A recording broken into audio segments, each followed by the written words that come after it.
Yeah, 1968. This movie still is monumentally influential.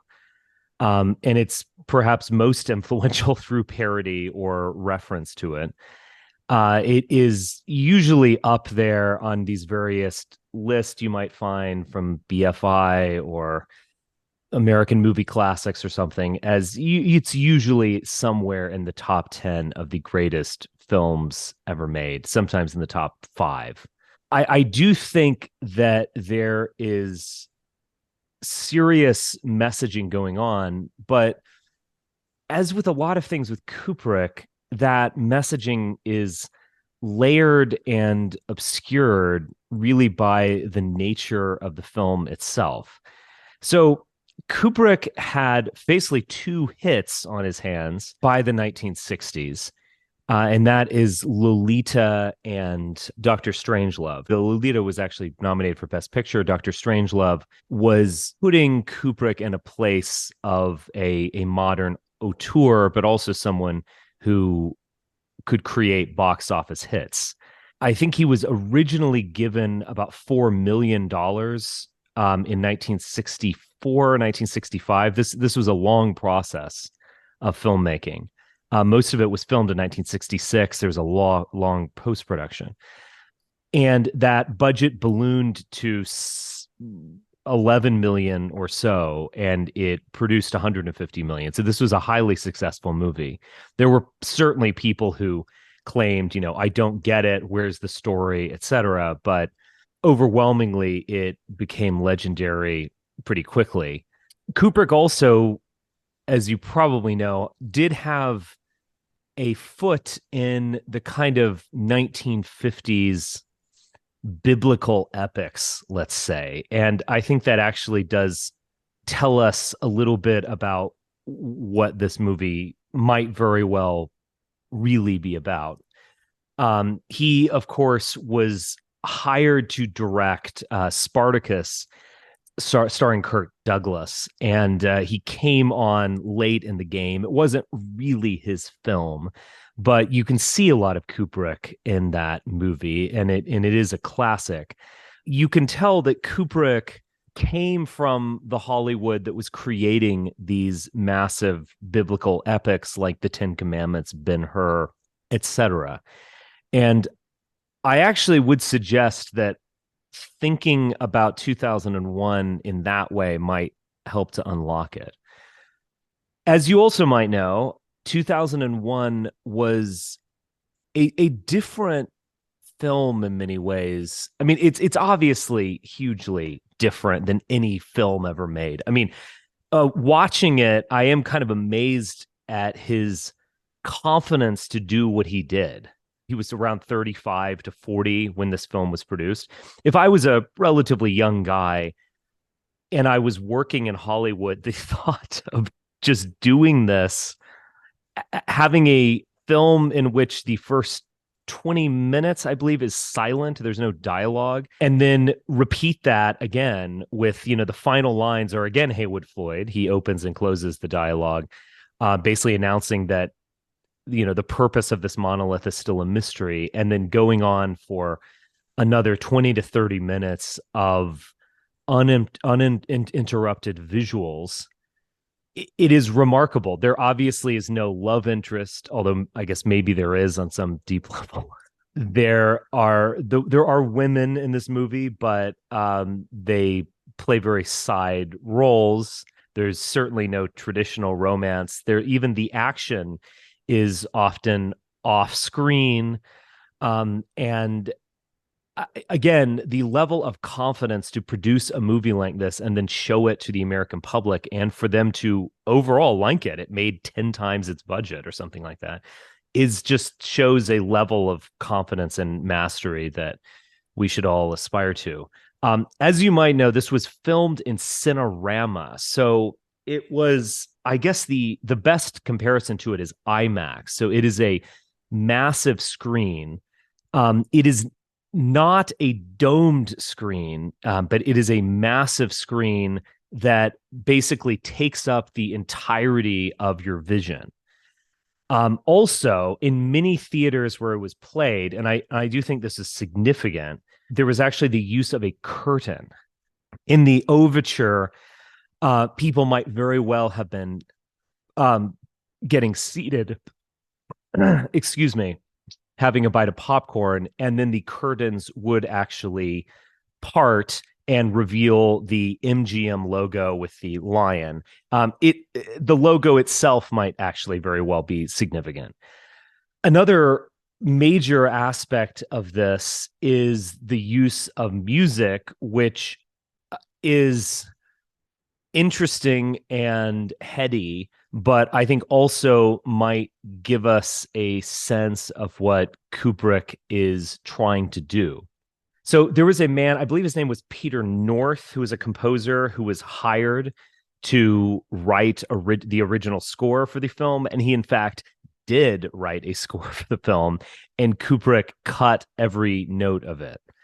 And instead, he used famous recordings, um, perhaps significantly, including from Herbert von Karajan. Bohm was another one who was a very famous member of the National Socialist Party. Maybe that has nothing to do with it. Kubrick creates movies that are so layered. I think it does have something to do with it. But now Ligeti is a postmodern conductor, worked with the Schoenberg's 12-tone method, although just as you can tell, worked in a way that he's creating that kind of music that people, joke about, having to plug their ears, or it's dissonant, you don't know where it's going, it's chaotic. And I think Kubrick was using it for that effect. So you hear Ligeti at the beginning, with what I would suggest represents chaos before creation. And I think the music is perfect for that. You hear also these kind of choral music, and with the monolith, and there's a haunting, but almost, it's dissonant and chaotic, but almost religious like in its sound. And then you, in the final moments of the what's called the Stargate moment, that's what usually people call it, that's not anywhere in the text or in the script or anything, beyond the infinite, that piece is actually entitled Requiem, and that might very well be significant. There are two other famous pieces. Now there's a Khachaturian ballet suite that is played, and it's very kind of melancholic. It's played when, after we meet Haywood Floyd, Dave Bowman and Frank Poole's ship is traveling from left to right across the screen, and you have this kind of melancholic ballet, and it kind of sets the mood for life on that ship, which is lifeless and emotionless, and Hal is the only one there with personality, things like that. So there's that. The two most famous are, of course, first off, the very famous piece Also sprach Zarathustra by Richard Strauss, famous for the boom, boom, boom.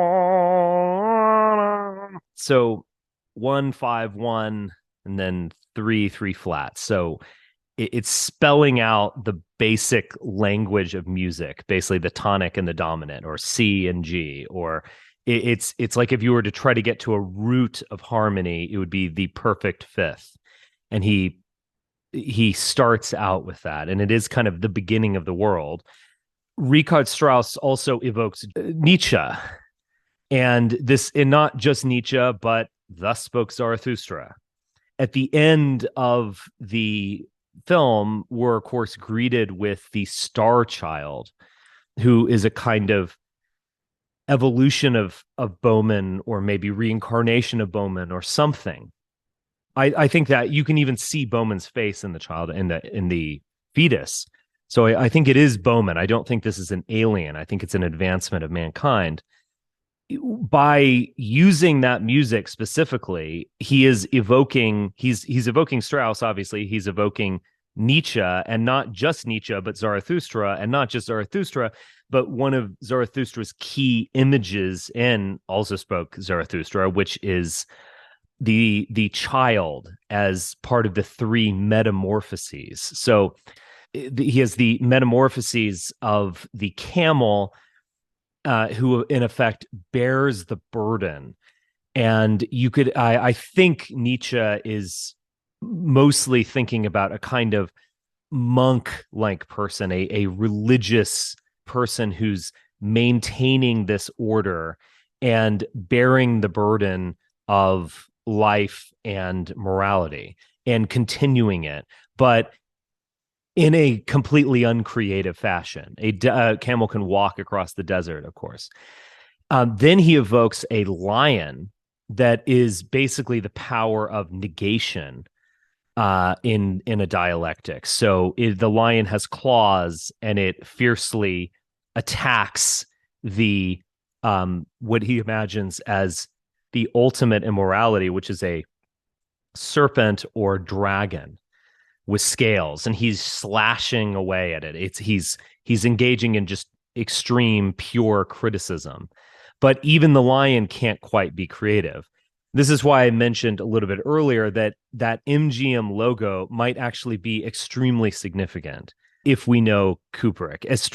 Usually forget about the logos. You're just paying respects to the people who put up the money for these movies. But with someone like Kubrick, I don't think it's too much to suggest that that was an artistic choice. It comes after the overture. And then finally, Nietzsche imagines the metamorphosis after all this criticism has been done, and in a way, the old morality has been torn apart. A child will arise, and this is a child in many ways without memory, without any sort of burden of the past or existing morality, who can think for his or herself in a way and be creative and see the world as kind of free play. And I think Kubrick could have evoked this with simply the image of the fetus, the star child, but with that image superimposed over Richard Strauss's Zarathustra piece, tone poem, it hammers it home. I mean, clearly Kubrick is evoking this very strongly.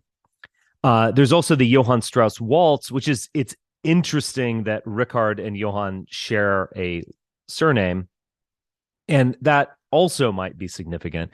But Strauss, there's that kind of lightness of the 3/4 time waltz, and it's the Blue Danube is the very famous piece that is being played, and there's a kind of frivolity and irony also, I would say. That piece also plays over the end credits, and this is what I would suggest with this film is that there are many layers to it, and there are many collaborators who joined with Kubrick, but ultimately he was playing his own game. It's a very similar thing with The Shining, where he adapts this Stephen King novel, and very early on, Stephen King just loathes it.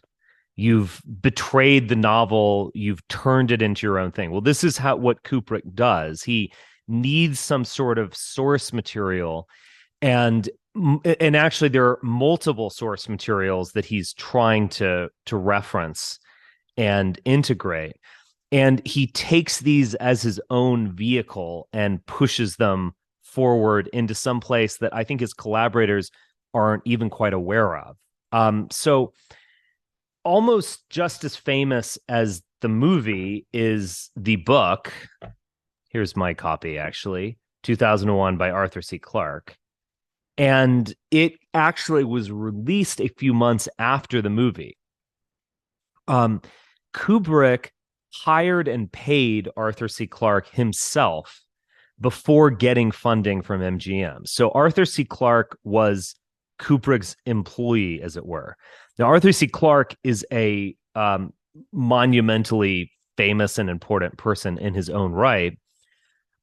He might, perhaps his greatest impact, if not this film, was the fact that he wrote an article speculating about linking the planet through satellite communications, where every single person on the planet would be instantaneously connected to another.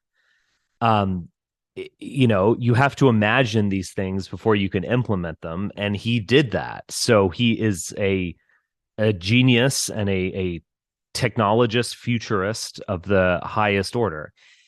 He also wrote many short stories and novels and novellas, in which he explored many of these themes. And so Kubrick's idea was that there's never been a great science fiction movie. We want to create the first good science fiction movie. So we might almost need to create our own source material. And so he hired Clark to write this novel, and that, of course, took place over a few years. The novel does divert from the movie in some very significant and important ways, most notably in the monolith itself, which is depicted as a crystal in the novel. It is a large monolith, but it's a crystal, and it's actually transparent. Kubrick went in a very different way, which is to have this black monolith, which is effectively stone, and thus reminds us also of some prehistoric monoliths like Stonehenge, perhaps most famously, but there are many other examples of this around the world, where hunter-gatherer civilizations, if you want to call them that, were kind of emerging into what we would understand as civilization, and were able to manipulate stone actually in ways that is still incredible to this day.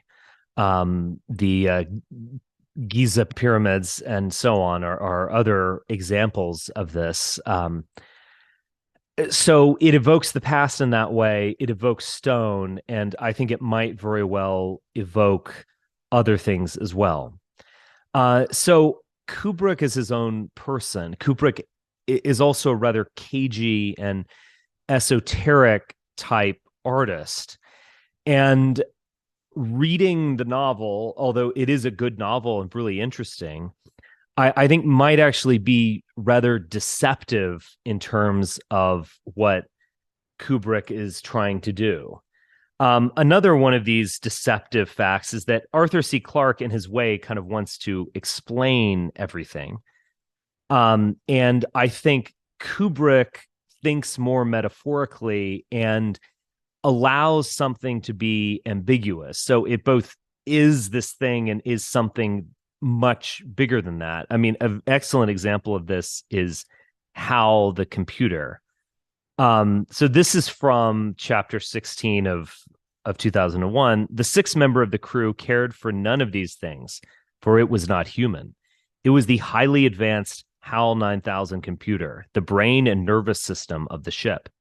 HAL, for heuristically programmed algorithmic computer, no less, was a masterwork of the third computer breakthrough. And he goes on talking about the early developments of computers with vacuum tubes, and then the move towards silicon and the creation of an intelligence that was almost human.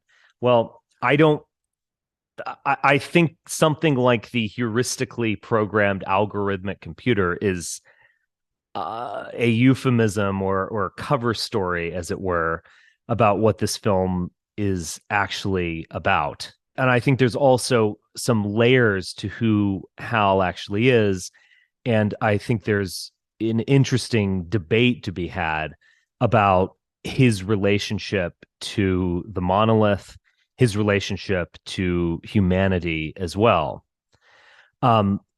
Perhaps one of the most famous ideas is HAL is IBM. So it's HAL, if you move the letters up one letter, H becomes I, A becomes B, L becomes M. So it's IBM.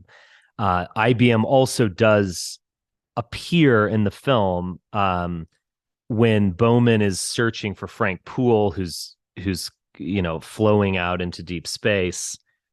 He actually moves and touches a panel on his arm, and you can see an IBM logo. there. There's some other references. So I definitely think Kubrick might be telling you this is IBM, but I think even that is kind of a cover story, and that is kind of an exoteric layer to what HAL represents. Um, I do think the names are very significant. So you can see here the cast list. There's Dr. Dave Bowman. None of these actors had huge careers, and as you could see, there is a kind of minimalist acting style that Kubrick is promoting in this film. Emotionless, very realistic in some ways, but stylized in others. So his name is David Bowman. David, we know what that represents, that name. One of the most famous Jews, maybe the second most famous Jews to Jesus Christ. Bowman is also very interesting. The key to unlocking that might be the very title itself, in Odyssey. So the archer that he is referencing Odysseus. Likely, although you could take this even further. Frank Poole. Frank, as that word is used, is also very interesting. Very kind of informative. To be frank, as we say, but of course that references the Franks and France, and German peoples. Pool is also interesting. I There might be some components to that. I do think that there's an important water pool that the ape men are gathering by. I think that perhaps is what the reference is. Haywood Floyd, I'm not as sure about that one. I've already discussed Hal. And then it is interesting that the one ape who is able to communicate with the monolith and basically has some kind of knowledge implanted in him is named Moonwatcher. And this is explained in the book as well, of, this ape man who doesn't really have our memory and doesn't quite have our consciousness, but the ways described by Clark, like he has a certain awareness of things.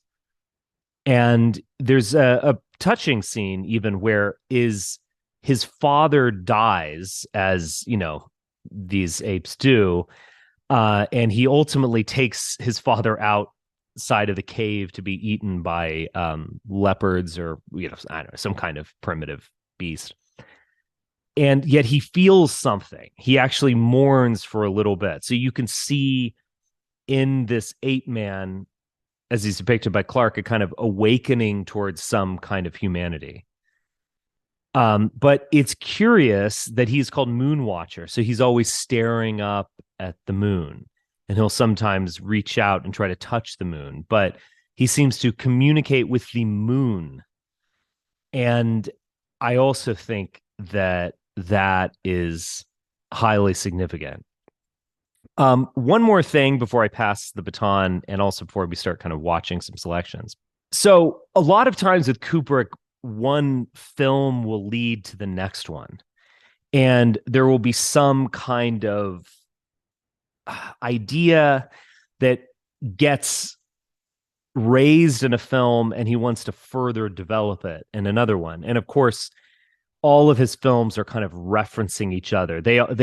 All of his films kind of exist in the same cinematic universe, as it were, stylistically, symbolically, and even with references in terms of scenes and things like that.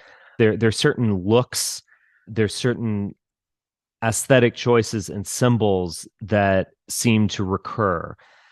One, I'll just throw this out there, after the ape men communicate with the monolith, they, of course, understand how to use weapons, and they start beating up the other tribe and slapping him. There's this weird scene in Full Metal Jacket where Sergeant Pyle is being beaten by pillowcases filled with soap, and the reminiscence is kind of uncanny. Now you could say, oh, it's the same director, so he kind of does things in a certain way.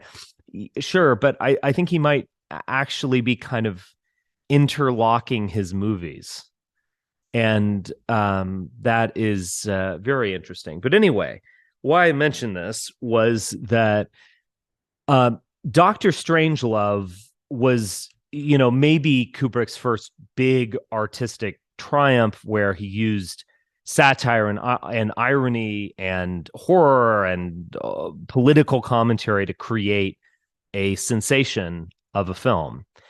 And understandably, Kubrick, along with Clark, were intensely concerned with nuclear warfare. In fact, both of them thought that a nuclear war between the Soviet Union and the United States would likely occur in their lifetimes. And they were certainly not alone in having this fear. And that, of course, is what Dr. Strangelove is about. There was one interview with Kubrick where he says, well, it's not even just warfare itself. It's this weapon is so terrible that even an accident or a sabotage could set off the end of humanity, a chain of a domino that would lead to the end of humanity. And he said, even if there's a 99.9% chance that won't happen, that actually means there's 100% chance over the course of 20 years. So again, very understandable fears, but I think also some of these things might kind of unlock what 2001 is ultimately about. So this is actually a discarded voiceover from the script of Dr. Strangelove. The full consequences of nuclear weapons seem to escape all governments and their people. When the primitive organization of sovereign nation states still flourished and the archaic institution of war had not yet been forbidden by law. What he imagined, this was again, a discarded voiceover. What he imagined was that they were at the either beginning or the end of Dr. Strangelove, they would show an image of a desert, very much like the Dawn of Man image. And you would have this alien narrate these lines.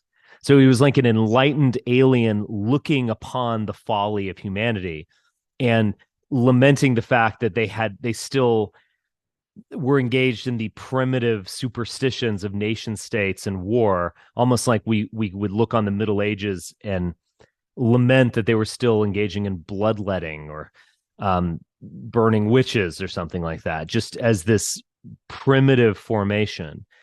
Again, this was discarded. I think Kubrick does have a tendency to, as opposed to just telling you what something's about, he'll instead engage in a certain kind of irony. So instead of this heavy-handed voiceover that's almost sanctimonious, you instead have this ironic light touch of the "we'll meet again" with nuclear weapons going off. And I think Kubrick always makes those choices, and he allows the visual to tell the story. Very similarly, with Arthur C. Clarke in 2001, Kubrick was in charge. He was the director of this picture. He had final say. Arthur C. Clarke was writing mini voiceovers that would effectively explain all of these situations. Kubrick ultimately discarded them, and he created a film that's visual and mystical and is asking you to interpret things. And I think also is a way to visually convey messages that would have been lost, perhaps, if Arthur C. Clarke's narration had simply told you what the movie is about. But I do think that the movie is about human evolution and enlightenment, but it's also about human extinction.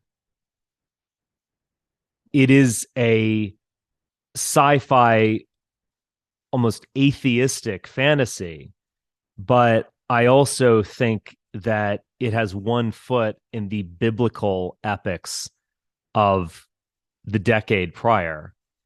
And this tension is actually very important in understanding that. I think your reading is correct. I think that there is a kind of, I don't know that this film is atheistic though. I think I would No, I take don't think it issue with is. that. Yeah. I think it's Um, atheistic on the surface. yeah. Yeah. I mean, it seems like a kind of frivolous comparison, but there are similarities to Siegel's Superman, actually. Hmm. Um, it's evident that Kubrick is referencing Nietzsche in this film. I think that that's, you know, kind of without question. But but I think in some ways he's returning symbols to Jews, or he's kind of like Yes. taking ownership of symbols again from Nietzsche. And so in that way, it's similar to Siegel's Superman, which is also an effort to take a symbol from Nietzsche or kind of redefine the Superman. And with Siegel, he makes the Superman Jewish, famously. Mm-hmm. Um, so I think there's a kind of similar dynamic occurring here as well. I think that, I mean, Kubrick is a master filmmaker. There's no question about it, and this is a great film. But I think that so the it's much less obvious that it's occurring with 2001 than when you look at Siegel's Superman, where it seems pretty obvious. I think that the film itself, in my view, the monolith is definitely a reference to Yahweh or the Jewish God. Um, so now you could say, well, that's reductive, or it's not giving the film enough credit, or but I think that that's. I mean, I would strongly assert that that's the symbol that this black monolith represents, and there's a number of reasons. In the film itself, ends up kind of revealing or confirming a lot of my thesis regarding proto-Jews, for example. So in other words, it's not just referencing the Bible, though it is doing that. I think that that's, and you mentioned this water source that becomes a kind of symbol at the beginning of the film. Mm-hmm. Uh, there's also in the Hebrew Bible, Isaac and Abraham are also battling with Philistines over wells, right? Ownership of wells. In I think it's Genesis 26 or thereabouts. Mm-hmm. So there's or that's when Isaac is kind of renewing this battle for ownership of wells in what will become ancient Israel, against these Philistines. And there, I think that I have the reading that the wells also represent sexual resource, right? So that there's a kind of vaginal significance to the wells as well. But I think that that's what's occurring in the beginning of the film with these cavemen battling over this water resource. Now, you can read it as just a water resource or whatever the case may be. But inherently, of course, if you're gaining resources, you're gaining sexual access. Yeah. With resources come brides or women. So it's almost even unnecessary. It's almost even unnecessary to point to the well as a vaginal symbol in that regard. But what is conveyed in the film, though, is that these apes gain an advantage by through religion, effectively, or through their connection to Yahweh, or this symbol, this stone that represents a divine power.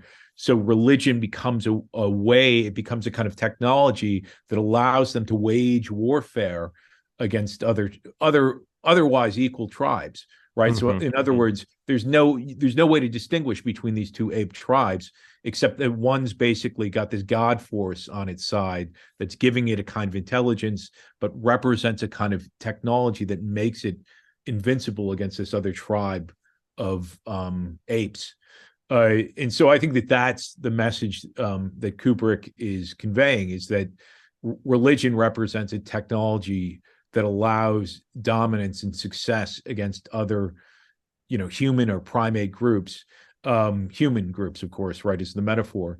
And, but, there are other, and you could go a little deeper with some of this stuff, like the bone even could have a phallic significance as opposed to just representing a weapon, for example. Mm-hmm. Um, Do you think that the murder is a kind of Cain and Abel reference as well? Um, Because I felt that this whole thing was like, the Ligeti music at the beginning was the chaos and the primal, notes of Richard Strauss were kind of like bringing form. You bring music, you have the tonic and dominant note, the basis of all harmony and music, and so it's kind of like a creation story. um and then Yahweh appears to these primitive men. So I guess they're in the garden to some extent, I guess. And I think, see, I think there might just be a lot of kind of conflation here, but it's all biblical. I mean, in some ways, Moonwatcher is less innocent after committing a murder. There is a kind of innocence of living among the animals, and then you learn something, you gain a certain consciousness, and you're ultimately the one that's going to kill them. And this is expressed in the novel as well, how at the beginning the apes might just kind of fight a little bit, but they really didn't have the time or energy to engage in all out warfare. They were desperately trying to survive. and well, and I but then now you're a murderer. well, what I would say is that the distinction, of course, or the important distinction, is that Cain loses the favor of Yahweh through his Right. murder, right? Whereas I don't think that that occurs in this instance. True. Um, Very, very important. Yes. yeah, and I mean, I think it does have that feel though, but I think that and that's actually sort of helpful for the kind of esotericism of the film, because someone could very easily kind of come to the conclusion that it's a reference to Cain and Abel, but Mm-hmm. then from there they might sort of lose the thread, right? Mm-hmm. Because Cain I read as a Gentile figure, even though in the Middle Ages he would be associated with the wandering Jew. But Mm-hmm. I think a kind of better reading of Cain, who's the firstborn of Adam, is that he's a Gentile figure, and he's a kind of a marshal. He's a farmer. He's like Mars, the farmer. He's like Adam too. Adam was Mm-hmm. also a farmer, and Abel is a shepherd, and Seth as well as a shepherd, and Seth kind of replaces Abel after he's killed. In fact, my reading is that both Cain and Abel are Gentile figures ultimately, and that Seth and Yahweh are sort of the Jewish figures in that story, the story of essentially four figures. Um, but that Abel, in fact, in that Abel is a Gentile figure, just briefly, is kind of revealed by his name, which means idol or vanity Mm. and vapor as well. So he's evidently not indicated as a figure of permanence or a figure um, a Jewish figure, essentially, right? Because there is this idea of abidance with Jews. The symbol of the stone, for example, would be one of those symbols that indicates abidance, right? So Mm-hmm. Abel would represent something that kind of opposite or contrary to that. And also, there is some language in the Hebrew Bible that suggests that it might actually be, because there are making the Hebrew in the Hebrew Bible, I argue, and it's most obvious with Seth, because the name Seth is also found with the Egyptian gods Seth or Set. Mm-hmm. But there are references being made to cults in Egypt with these names. But Abel in particular is understood as Ra, which is Ra is means shepherd. So his name is not Ra, but he's called Ra, like he's the first one who's called Ra, I believe, which means shepherd, but it also means seer, and it has a connection to eyesight. Mm. And all these symbols are attached to Ra, who is, represented by the eye of Ra, for example.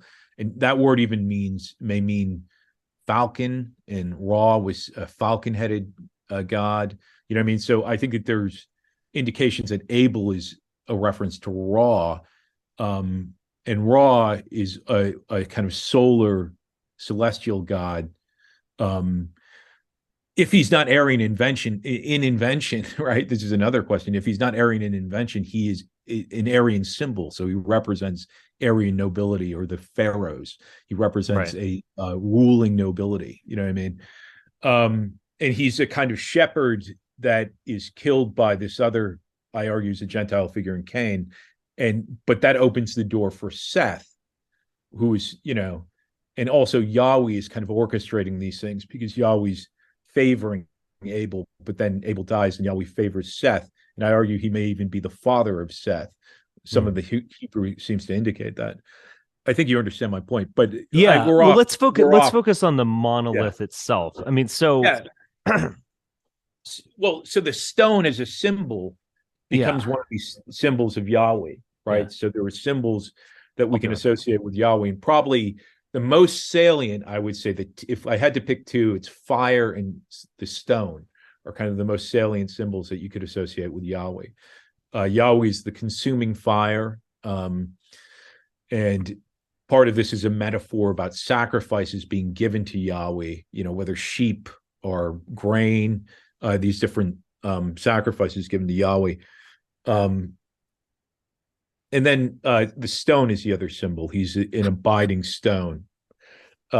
So on that level, the monolith we can associate with Yahweh, right? Now, the fact that it's black may also be Yahweh can also be associated with black. I argue as well. In the Song of Solomon, for example, in the first 6 lines, the Song of Solomon is a love poem that features Yahweh and an unnamed fair mistress, and she's described as fair in this poem. But in the first 6 lines, people dispute who is speaking during those lines, and Christians indicate that it's the female speaking. But that doesn't make sense, of course, that it's the female speaking, and there are a couple of reasons for that. The speaker says, is ashamed that they're black or dark. Don't look at me because I'm black or dark. I'm paraphrasing here. And he claims, and I'm going to say he because I'm confident it's the male speaking, that he's been cast out by his brothers and to become a person working in the vineyard. In this way, we see him as similar to Bacchus, who is also this figure of vineyards and in a figure associated with the vine and with winemaking and this sort of thing. And that's also we see with Judah. Judah is also kind of indicated as a bacchanal figure during Jacob's blessing, where he's got a wine-stained vestment and he's got a donkey that's under a vine, right? So he's associated with these kind of bacchanal symbols. And I argue that he's essentially indicated as Bacchus, and Bacchus is also associated with the donkey. And I argue the donkey represents a Gentile or something that this kind of Jewish Yahweh Bacchus is astride and dominating effectively through degeneracy, through the bacchanal arts or whatever, as it were. So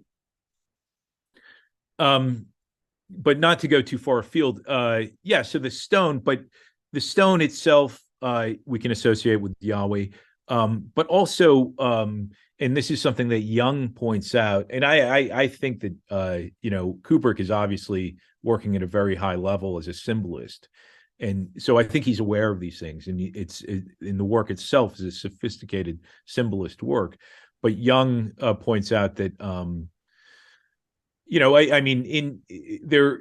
Young points out there are thinkers that think that the Israelites were worshiping Saturn, right? And then we have Tacitus saying that Jews, the Saturn cult is a proto-Jewish cult, effectively. He points to the Saturn cult in Crete in particular. But the Sabaeans also are known to have worshipped Saturn. And I argued that they were also a proto-Jewish group. The Sabaeans, they had a kingdom in South Arabia, an important kingdom, the most important kingdom apparently in South Arabia in the ancient world. And I argue, are a proto-Jewish group, but they also worship Saturn in the form of a black rock, right? And so when we think of the Kaaba that's worshipped by the Muslims, right, in Mecca, they do 7 circulations. That's the ritual. They go 7 times around this Kaaba, And in the Kaaba is the black stone contained in the Kaaba, and it's kind of featured in there in this sort of like vaginal appearing hole in the Kaaba. There's this black stone inserted in there, and they kiss it as they go around. But they do 7 ambulations around this Kaaba, and 7, of course, is also a reference to Saturn, right? 7, which I've said before, I'm sure in this class, 7 is a reference to Saturn in the ancient astrology. The number 7 identifies the planet Saturn, right? And the number in 7 also becomes a symbol in this film as well, especially with these sort of weird diamonds that we see at the end in that very like trippy sequence at the end of the film. I think that also becomes a reference to Saturn. But so I think that these references are being made, so both the color black and the stone independently we can associate with Jews or Yahweh. But then again, we see the Sabaeans worshiping Saturn, and of course, Yahweh can also be associated with Saturn. We see the Sabaeans worshiping a black stone as well. And the Sabaeans actually make an appearance in the Hebrew Bible, just to finish up this one point, where Queen Sheba has this famous, very friendly visit with King Solomon, right, who's understood as the wisest of the Jews. Queen Sheba, and it might be insinuated there's a kind of a romantic relationship there, but she tests him basically with riddles or puzzles, and he proves that he's the wisest, right? And I mean, it literally could be describing Jem on some level, in the sense that she's a kind of proto-Jewish figure coming from this proto-Jewish kingdom, and basically meeting with another Jew, right? She's part of a diaspora of these proto-Jews in the ancient world, of which Solomon is also, so that they're kin ultimately. And that's kind of strongly kind of conveyed in this parable, where they understand each other on a kind of esoteric level, where he's able to kind of solve her riddles and this sort of thing. So that's just one of the gods that's being referenced, one of the ancient proto-Jewish gods that's being referenced by Kubrick. One of the currently most famous analyses on YouTube is, I think, a good one, but I think it only gets at the surface level of all this. So it's this man named Rob Ager, who I've talked about before. Very interesting guy. Really does very close, detailed work. I think he even uses like 4K prints of the films and like goes way in there. And he's a bit of a filmmaker himself, so kind of like Mark, he kind of knows the craft. But his interpretation is that the black monolith is the Cinerama screen itself.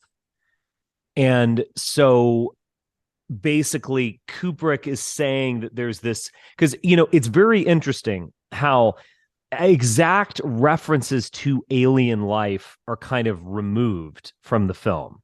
So at no point does someone say, we're going to go visit the aliens. Now, in the novel, it's made explicit and it's described well as it could be done. And in fact, Kubrick filmed some deleted scenes. I don't know if they've ever been published in any way. I don't think so. But they have been mentioned in memoirs. So he even filmed some scenes of alien life and so on. And all of that is cut. You could interpret that in a few ways, like, oh, it wasn't visually spectacular enough, or it wasn't working, and Kubrick got rid of it. But you can also see like Kubrick enters into the filmmaking process, and over the course of 4 to 5 years, and he develops something, and he might very well be saying something very different than what was kind of the motive for the film. So again, Ager believes that the monolith is a movie screen in effect, and he makes good arguments about this. There's this constant theme of something turning vertical to horizontal. you see that even within the Stargate sequence where they're looking at Jupiter, you're first looking at it as we imagine Jupiter, like we've seen in charts or things like that.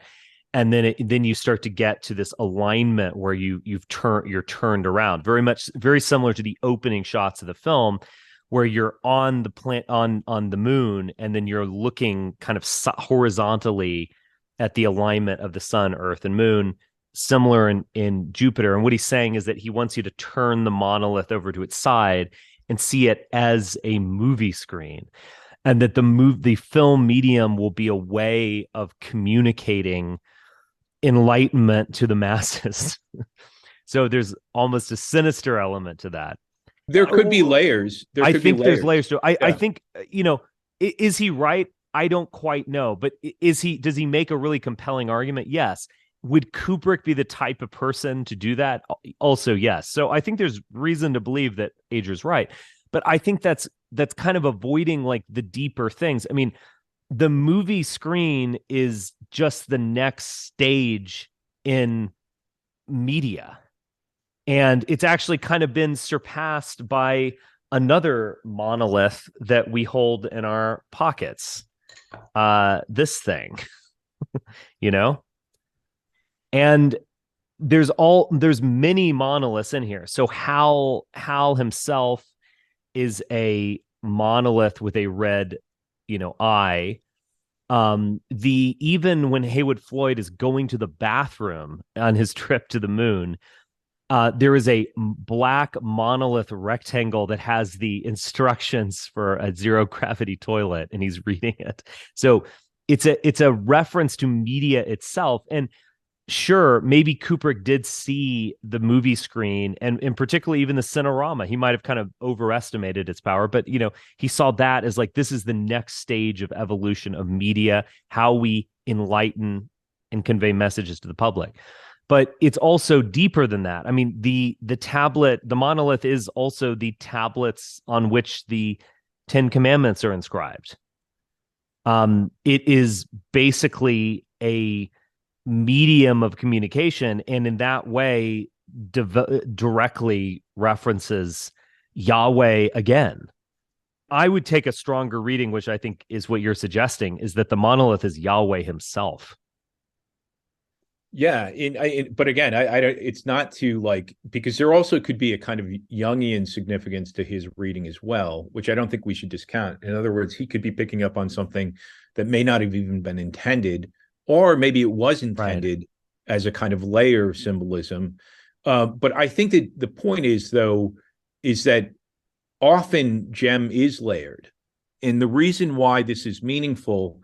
Because often you'll be making esoteric references to things that are contemporary, for example, political things that are contemporary, but then it'll have a deeper biblical significance, for example, just to use one example. But it could be layered in many ways, right? In a name could, for example, could be a double entendre. It could have two meanings and two intended meanings, right? But I think that this is a important aspect of Gem, because it allows people to kind of feel like they've decoded something when they haven't like sort of reached the final level. You know what I'm saying? So they'll say, okay, well, that's solved. That mystery is solved, and I'll move on. It doesn't have any greater significance than that, or even a kind of more ominous meaning or significance, right? So I think that that's a kind of a virtue of Gem, if we look at it as a kind of human technology, and it contributes to sort of the survivability of works of Gem or REM, is because they can't, some people will not necessarily have false readings, but they'll have shallow readings, or not even necessarily that shallow. They'll have relatively deep readings, but they're not reaching sort of the bottom of it. You know what I mean? So I think that's a kind of remarkable aspect of Gem, which again is one of the reasons that we should be deploying this technology ourselves in art. One remark, though, I would make, though, is I think that the eye of HAL, and this is my reading, may have a kind of solar significance. Probably this is obvious based on what we've said already, but I don't read HAL as a kind of Jewish force, that he represents more kind of Gentile competitor That's a kind of Yeah. that's the most basic reading of it. But yeah, so he also represents a kind of servant, and he also represents a vessel, right? And both I think are important. I think that there's a kind of and I think this is intended too. There's a numerology in here. We've seen it already with the seven, and when we look at the number of people on the ship, it's six. The Hal is actually referred to as the sixth member of the crew. It's made explicit. Yeah. I think the number 6 would suggest that he's a Gentile figure. Let's do this. Let's watch 2 scenes. I chose one scene with Hal where I think the ambiguity is suggested, but let's actually watch this. This is a very famous scene of the apes, and let's just kind of watch the whole thing.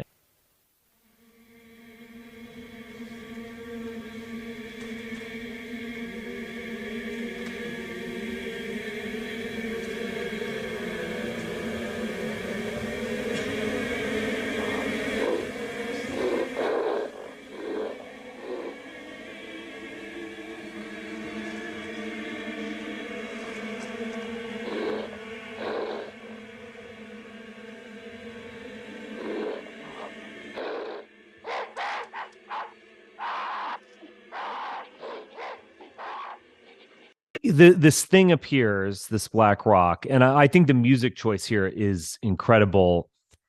It's modernist, high modernist, or even kind of postmodernist music, but it's at least the way I hear it, it's almost like there's this holy choir band of angels like inside the monolith, and you're hearing echoes from it, or so. It's just my kind of feeling towards it. But I do think it's given a holy significance through this music choice. Definitely. That's one of our clues too, right? Yes. And it's very, I think it's very artfully done in the sense that he's using this modern music, but which is just evoking a kind of choir of angels or something. I think it's amazing.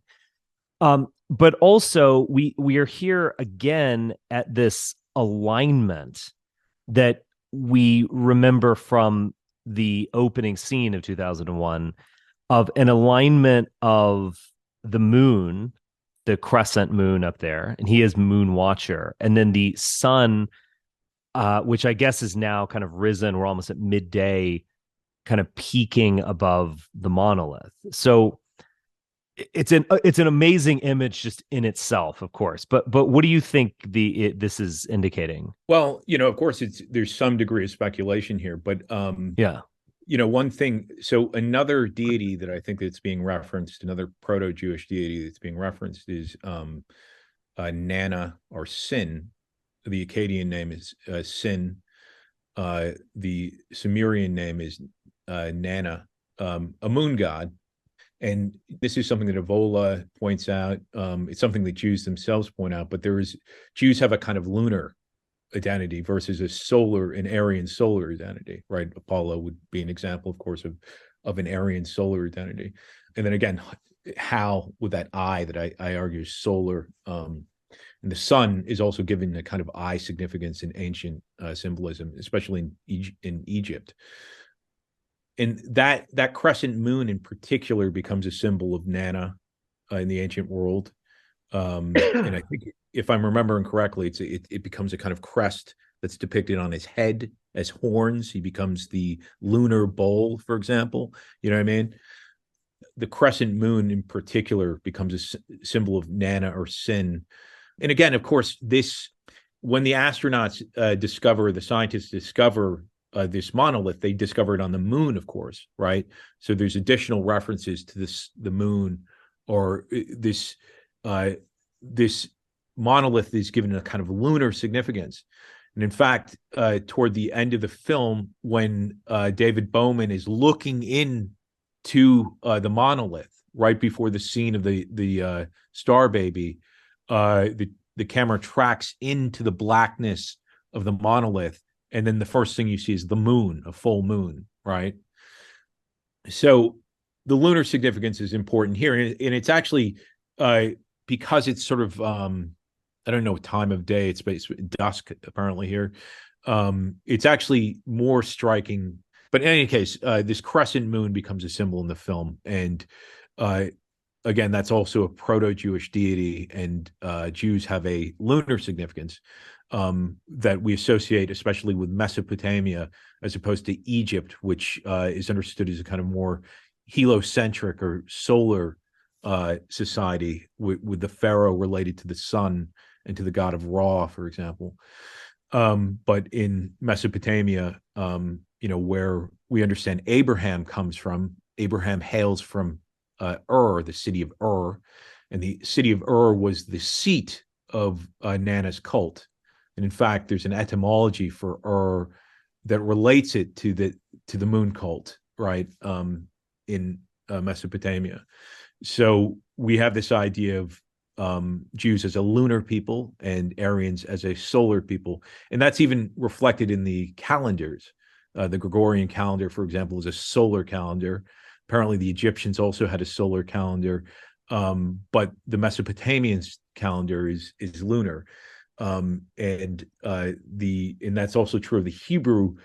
The Hebrew calendar is both solar and lunar, but I believe this is correct.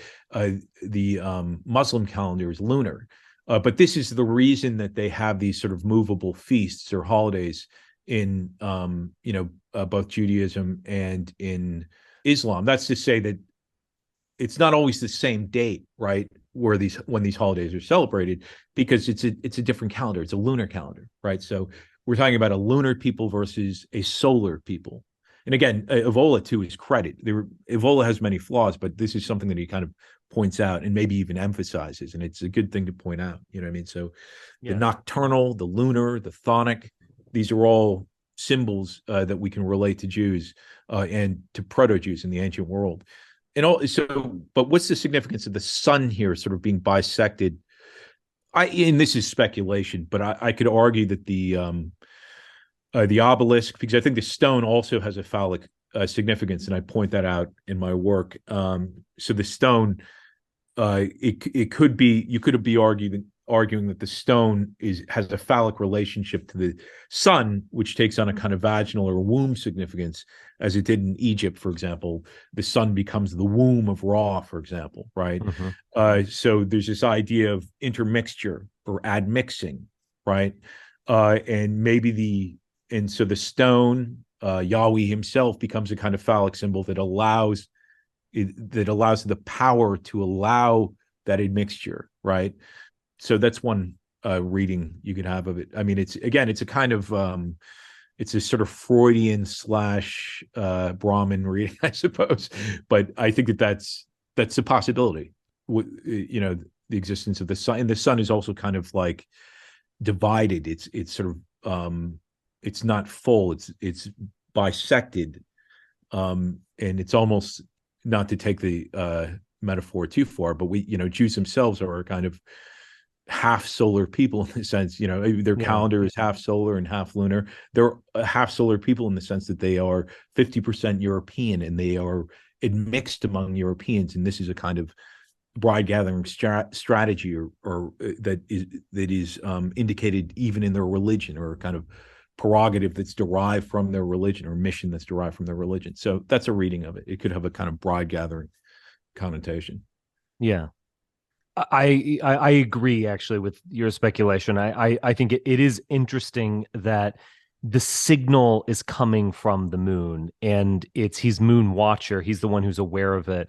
The second monolith, or maybe it's the first one, in fact, that gets buried, I don't know, is also on the moon. And then there's this, interesting thing when the movie, in the original script and actually in the novel, the voyage is to Saturn and not to Jupiter. And they actually use Jupiter's gravitational pull to kind of slingshot them to Saturn in the novel. Supposedly, they didn't want to make a trip to Saturn because it was too difficult to create the rings in this like effect. And so they settled on Jupiter as a, ringless gas giant.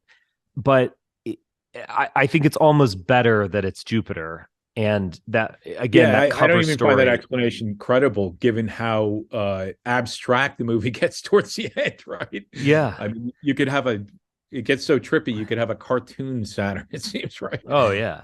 I think it's also interesting that you've aligned Jupiter. So, obviously, king of the gods, Zeus. It's the word Zeus even derives from the original word God, Deus, which you see in other And a Indo-European sky god, languages. in Yes, ultimately an Aryan god. You know what I mean? and it's been twisted and realigned with the monolith, and even its moons, perhaps the most famous one and the largest, Europa, is all aligned with Yahweh. And I do agree that again, look, this film is so big, you could reinterpret it in lots of different ways. Okay, but nevertheless, I do think that this is kind of the film's ultimate message is realigning Jupiter, solar deities, Europa with Yahweh, realigning it. And that is his mission. And so it's Which is a broad gathering in not only, I mean, because I think that you're correct. I think it's absolutely so. I think it's very clear, and your reading is correct, that this is obviously a reference to the Odyssey, so that David Bowman becomes Odysseus. yes. So I think that that's And clear. he's David Odysseus. Yeah, you yeah. know? Well, but he's pointing out that Odysseus is a Semitic figure, descendant of Yeah. Mercury, and that's something that that's pointed out in the Jewish Century by Yuri Sleskin. I think he Mm-hmm. calls him like the most Jewish of heroes or whatever. Mm-hmm. Um, so he's kind of claiming on a kind of esoteric level, not explicitly, of course, but he's esoterically claiming Odysseus again as a kind of Jewish figure. The Odyssey ultimately is a bridal quest, or it's a bride gathering thing, in the Mm-hmm. sense that he's at the end of it, he's competing with suitors for Penelope, and he has to draw his bow and shoot an arrow through all these axe heads, through the kind of Mm-hmm. the circular handle hole of these axe heads, right? And that has a kind of vaginal, significance as well. I mean, it's similar to Cupid, is the most obvious one. Mm-hmm. Cupid shooting his arrows of love into the heart, of people to make them fall in love. There's a kind of phallic significance to that. So I think that, and I think that that's occurring as well in this film too. I mean, just to finish this point, that the Jupiter, you could argue that Jupiter, we understand, as a kind of Aryan resource, or Aryan sexual resource, a kind of womb. So David Bowman goes in, and there's all this there's somewhat saliently, there's kind of valley imagery as he's descending onto the surface of Jupiter, which is a gas giant, right? So presumably he's going into, beneath the gas layers, but there are these valleys that may have vaginal significance, but the consequence ultimately of this mission is a baby. A baby is born of it, right? The Yeah. star baby, right? So that would add to it. And there are other, again, and I don't want to get too like Freudian, but I think it's actually appropriate. The ship itself appears kind of phallic in shape, Mm-hmm.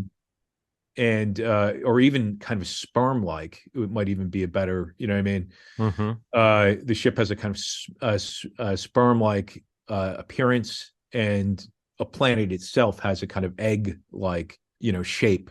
So it becomes the ovum. Jupiter becomes the ovum, you could argue, right? And that his mission, flying this phallic rocket to this ovum-shaped Jupiter to produce the star baby, Mm-hmm. because there's a kind of bride gathering suggestion to it. I would argue, you know what I mean? And I think that there were details in there that would even point closer to this conclusion. He ends up in a bedroom, that may Yes. also be significant. I mean, also to kind of drive home the point that this black stone represents Yahweh, he makes this gesture. He points to it in a way that seems very kind of clearly a reference to the Sistine Chapel, where he's pointing his finger Did you pick up on that, or is that just me? He's pointing his Yes. finger out of the bed as Adam pointing to Yahweh, right? So Yeah. that would be another kind of clue that we're talking about Yahweh here, the Jewish God. You know what I mean? And then also the fact that he becomes an old man, or he's depicted as an old man in that bedroom. This is also a trait of Saturn, or a kind of attribute of Saturn or Kronos. Kronos' chronology, the way we view Kronos now actually is father time. And that makes him distinct from Apollo, the youthful race, right? There The you go. blonde Aryan. I mean, we even see it in the individual. In like when children, when they're born or they're younger, they tend to be fairer or blonder, right? Mm-hmm. But this kind of expresses itself on a human population level, where like the youth of the race are these kind of blonde Aryans. I think is what this, at least from a kind of mythical perspective, you can have this understanding. Whereas Jews are, they're like Solomon, they're wise like Saturn, but they're more aged, they're urbanized, and they're both more wise, but also kind of more corrupt, having adapted to cities and urbanized. So they're kind of the old man of the white race, to the extent that we understand them as part of the white race. And they have that association, that chthonic association with age and death and the underworld and all those sort of Yeah. things. So I think that is also, maybe David Bowman is kind of being revealed as well, that kind of chthonic or Saturnian aspect of Bowman is being revealed as well in that bedroom scene at the end. And of course, in the bedroom, it's gold and white. It's all celestial colors, right? So there's a sense of an Aryan womb, even. Yeah. Yeah, and he's almost kind of trapped in like a cave of Western civilization Yeah, as well. remember when we reviewed Us? Us has like, it's very like, in that when under the fun house, it's very like Mm-hmm. golden and white, and there's all these rabbits, which are symbols Mm-hmm. of like fertility and Venus, and you know what I mean. Mm-hmm. So I think a similar thing is going on in this, and this would again corroborate the idea that Jupiter represents a kind of Aryan womb, and the this black phallic symbol represents Yahweh as a bride gatherer. But it also and the other reason that I think it represents Saturn too is that so we have that these seven diamonds appear, but there's also another sequence where, an abstract sequence where there are six planets lined up. I don't know if you remember this, and the music's playing, and there's six planets lined up, Mm-hmm. and there's a kind of space between them, and the monolith kind of flies in between that space as if to complete a seven, Yeah. an array of seven planets. That may be also a kind of reference to Saturn, or it may also be signifying the monolith is representing the seventh planet, or representing Yeah. Saturn. And You it's know what I mean? interesting how Saturn or the monolith disappears into space as well. It's a kind of hidden planet. The remarkable thing about Gem is it's like the only way that we really understand, or it's the only way that we really kind of learn a Jewish symbol understanding, is by decoding Gem, and Mm-hmm. by, you know what I mean? But it, in a way, it also becomes corroborative of our understanding, which is both, one that we understand from Rome and Greece in particular, but also one that we have a kind of intuition for. Like, we understand ourselves as celestial or solar or diurnal, against darkness, Mm-hmm. whereas they understand themselves is the opposite of that, remarkably enough. But they kind of admit that chthonic identity in Gem, which is, I mean, it's one of the really cool aspects of Gem, and it also kind of gives you a certain respect for Jews, that they have this language, Yeah.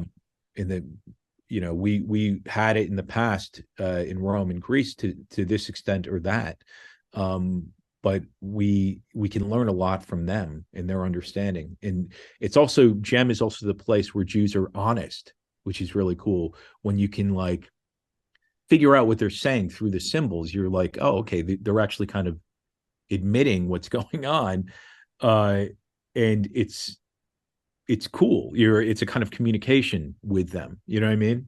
Yeah. But it's time for our artists to get in the conversation basically and respond, you know. Let's look at this scene, and I think this can kind of launch a discussion about the sixth member of the crew, Hal. This is a scene that I think gets to the ambiguity of what Hal is about. So let's just watch it and then we can discuss. Good evening, Dave. How you doing, Hal? Everything's running smoothly. And you? Oh, not too bad. Have you been doing some more work? A few sketches. May I see them? Sure. That's a very nice rendering, Dave. I think you've improved a great deal. Can you hold it a bit closer? Sure. That's Dr. Hunter, isn't it?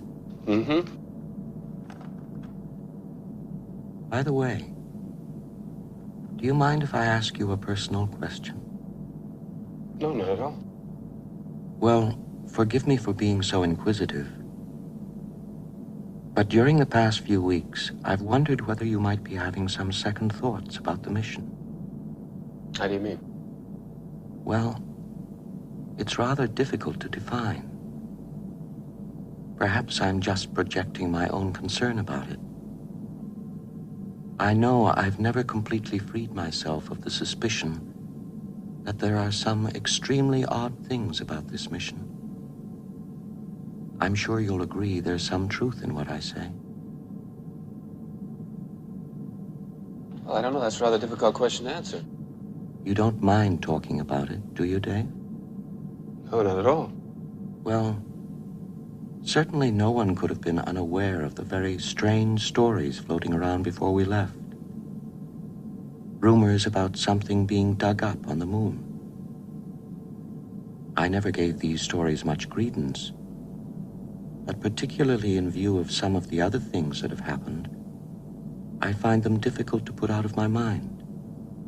For instance, the way all our preparations were kept under such tight security, and the melodramatic touch of putting Doctors Hunter, Kimball, and Kaminsky aboard, already in hibernation after 4 months of separate training on their own. You're working up your crew psychology report. Of course I am. Sorry about this. I know it's a bit silly. Okay. Right after that scene, that's when he says that there's a failure on the radar or something like that. And that kind of launches the action that will end in Frank Poole being murdered and Hal's attempt to murder Dave. Very subtle dialogue, and there's more going on than just the surface line. Dave asked them, are you doing your crew psychology report? So he's kind of asking them, are you analyzing me? Basically, are you trying to say something to generate a response, to learn something about me? And I think Hal might very well be doing that. And Dave is kind of on to him. But I guess the question that I am interested in is, what is Hal's concern? And so in the book, and I think in the original screenplay, it's said that Hal is made aware of the mission, which is to travel to this monolith on Jupiter.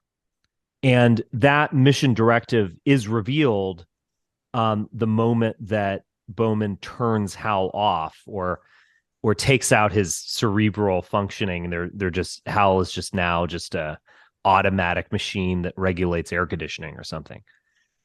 And you learn from Heywood Floyd, and he does say the final line of the film is, "This is mysterious," but Hal knows this. And in the book, there's this Hal kind of malfunctions because he's given two contradictory directives. He's supposed to be entirely truthful, but then he also needs to protect the mission parameters from Frank and Dave. And presumably the other crew members know what's going on.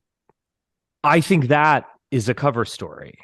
I think there's a way to kind of read Hal very differently. So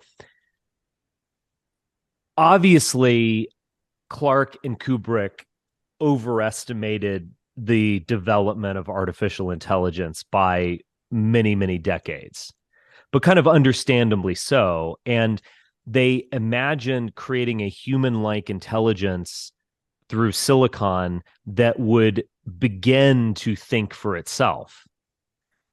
And so I think they're kind of like two readings, and Kubrick might be suggesting both on some level.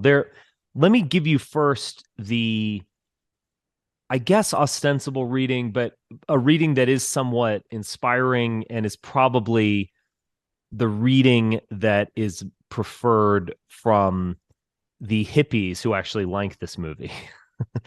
There's obviously a lot to attract hippie types with the psychedelic, last 15 minutes and so on. So Hal is anti-human at the end of the day. He might resemble humanity, but he's too scientific, too regimented. He can never really have the human touch. And you have to kind of unplug Hal, so to speak, to break free and reach transcendence. I like that reading. I think it's true. Sometimes you need to put the phone down and go touch grass. I mean, I like that reading, but I don't actually think that is what is being conveyed.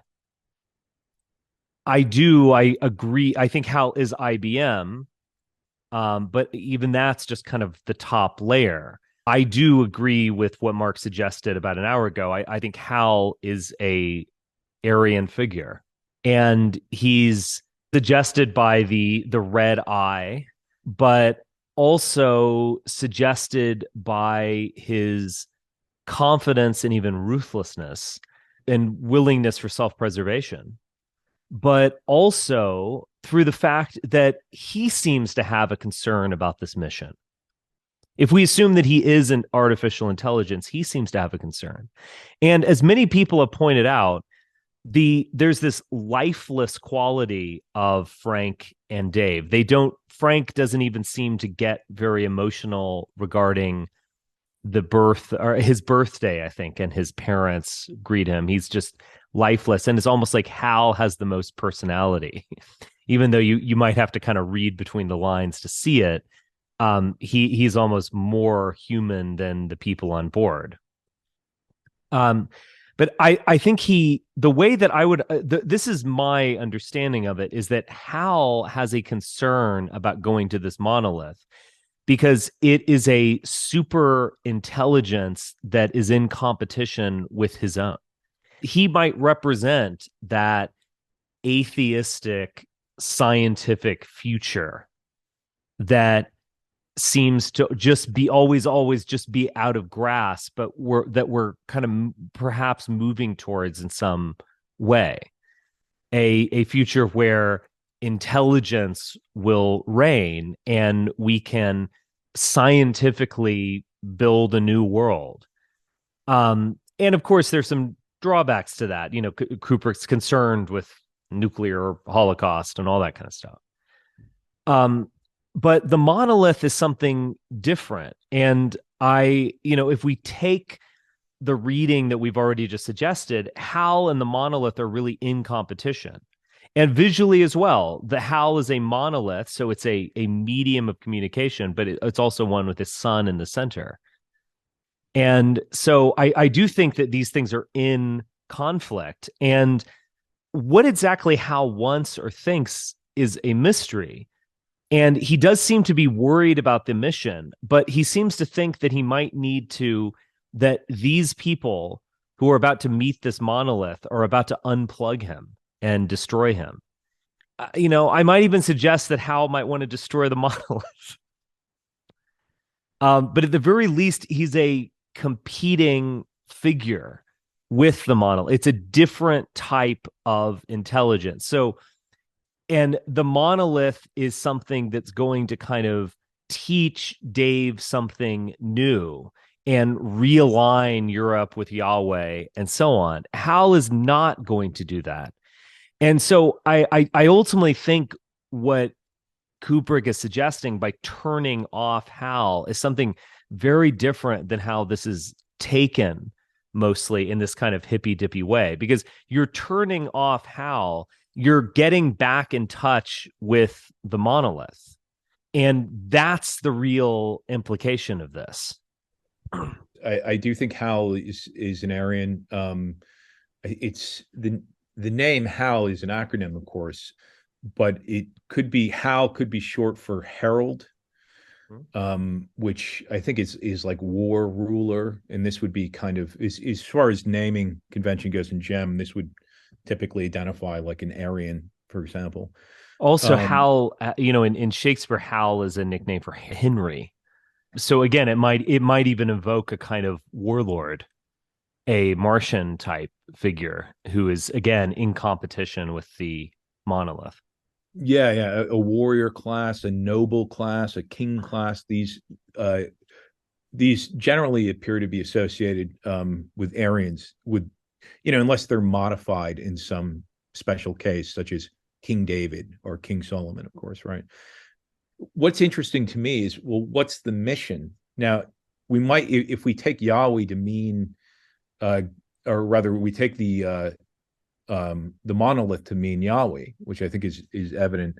Then the mission, presumably, it's a kind of Christian mission, right? In other words, and so in other words, I don't think that Hal may know that they're going to investigate this weird alien life form, but he doesn't know what that weird alien life form represents, right? So there's still elements of mystery that are kept from Hal. So there may be a kind of element of honesty to Hal there as well, in the sense that he may know part of the story, that which is revealed at the end of the film, but he may not know the whole story, right? What does the monolith represent? He doesn't know that it's Yahweh, for example. He knows that there's an intelligent alien life form, which is a higher intelligence, which is God, right? And that's a kind of Christian understanding. When a Christian is engaged in the mystery religion that is Christianity, he understands it as, well, the mission is to serve God, to ultimately reach God in the afterworld, but he doesn't know the nature really, or the full nature of God, right?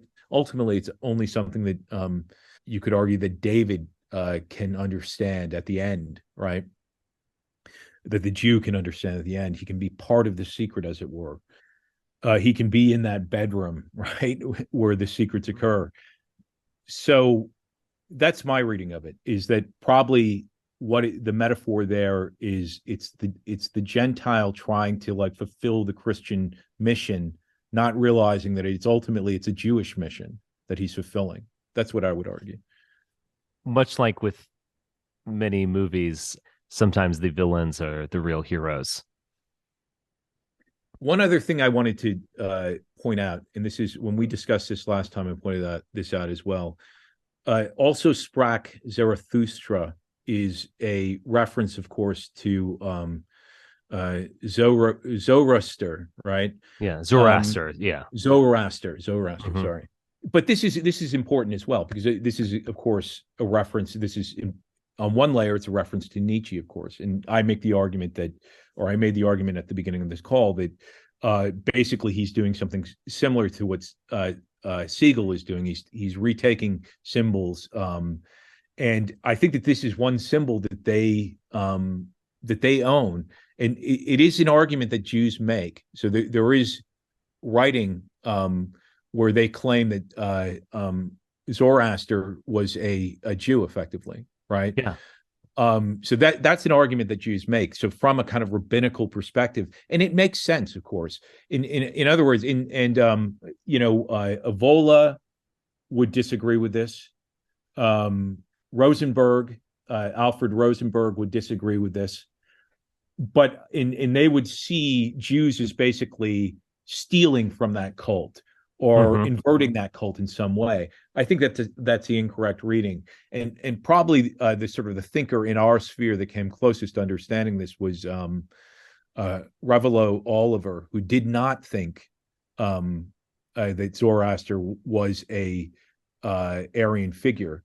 Right. But he thought he was a non-Aryan figure, but he didn't go so far to kind of give Jews credit, because I think he was too much of a kind of grouchy anti-Semite to kind of see the whole picture, or Right. sort of kind of, you know what I mean? And he would prefer that they kind of that they cannibalized this other cult, or they took from it, copied from it, plagiarized it, because that fit a kind of sinister picture that he had of Jews. Oliver is very insightful, and he's correct in a lot of ways, and he's generally correct here as well. But I don't think he realized he's not giving credit where credit's due. I think that a Kubrick reading, or a Jewish reading of that figure, is more correct.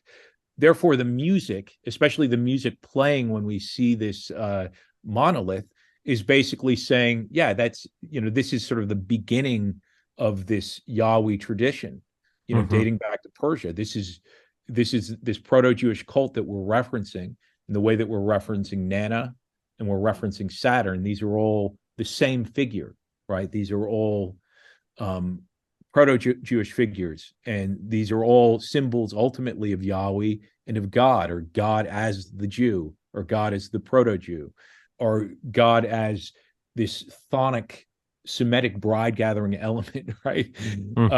So I think that that's what's going on. I just wanted to be careful to point out that I think that music is making a reference to yet another. Yeah. Well, I think also Nietzsche was trying to kind of, much like with his book The Antichrist, I mean, he was trying to take something. He was trying to take the ultimate godfather of monotheism and just flip it. It's almost as if Jesus was like, oh my gosh, I've screwed up here. Let me come down and give you a new doctrine, No, that's exactly correct. And so Nietzsche was kind of appropriating the origin of Judaism and Christianity and reversing it.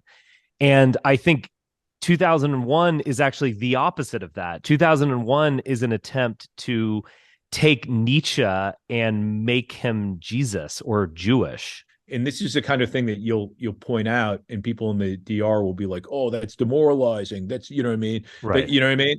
It's not demoralizing. It helps us understand the nature of these cults, right? Right. In a way, we should be kind of proud of the fact that he's not our God, because what he represents, he represents, basically this manipulation that we understand as mystery religion, which is a way of basically controlling and dominating people psychologically in a kind of illegitimate way, through the use of symbols, the intelligent use of symbols, to conceal a true message, and to realize that message by convincing people of the value of these symbols and of these gods, and to worship these gods, so that that mission prevails, even though it's only conveyed mysteriously and esoterically to most of its followers. The initiates understand the purpose of it. The Gnostics, and when I say Gnostic, I mean the knowers, understand the purpose of it. But the laity, or the initiates that end up representing the craft, that end up representing HAL, the ship or the vessel that carries the Jew, David Bowman or whatever. Yeah, they are oblivious to kind of the meaning of these things, and so they'll misinterpret something like that as an Aryan cult, or that to be a great Aryan figure, and they'll just do it out of a kind of stupid vanity, because they want to be anti-Semitic, and to want people to understand that their race of Aryans is more intelligent or genius than these Jews. With Jews we find a equal competitor, certainly, but it's also, it clouds an understanding of what these myths and symbols mean, and it hurts our understanding of it, and it also limits our ability to produce religion or create religion that's coherent. And the cult of Zoroaster is a cult of fire worship. That's one clue. That's one clue that should tip us off, right? Yes. He also visited Zoroaster might have visited the birth of Christ as well.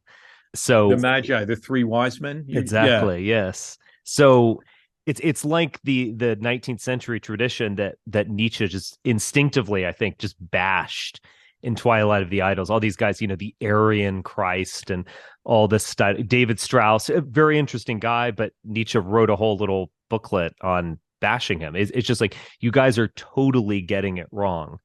And I don't think Nietzsche was fully coherent. He's not saying what we said, but I think going by instinct, he just realized that these people were off, way off. Yeah. And but it's equivalent to people saying Aryans are the true Israelites or the true Right. Jews or whatever. It's equivalent to that.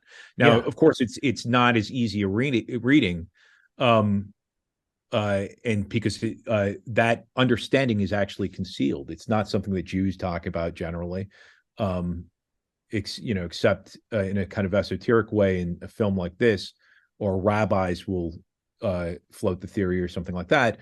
But again, Gentiles will be like, oh, well, you're just trying to take credit for something that, you know, you probably stole all those stories. And, you know what I mean? Yeah. No, I mean, look, obviously Jews are intelligent and they're obviously symbolists and parablists, and they're skilled in this way in particular. You know what I mean? So it's just like, it's give them credit or blame, as it were.